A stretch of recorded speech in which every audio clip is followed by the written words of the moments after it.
ಓಂ ಸಾಯಿರಾಮ್. ಶುಭೋದಯ ನನ್ನ ಮಗುವೆ. ನಿನ್ನ ಜೀವನ ಸುಲಭವಾಗುತ್ತದೆ.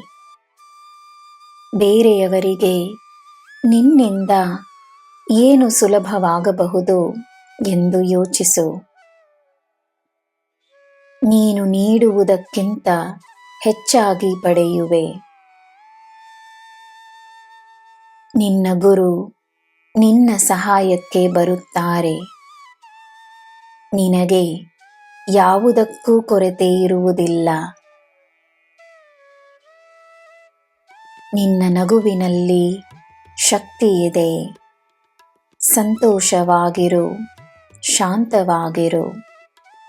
ನಿನ್ನ ಜೀವನ ನಿನಗೆ ಸಿಕ್ಕಿರುವ ಆಶೀರ್ವಾದವೆಂದು ನಂಬು.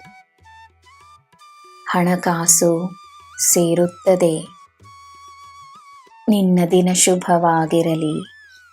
ಸರ್ವಂ ಸಾಯಿಮಯಂ. ಜೈ ಸಾಯಿರಾಮ್.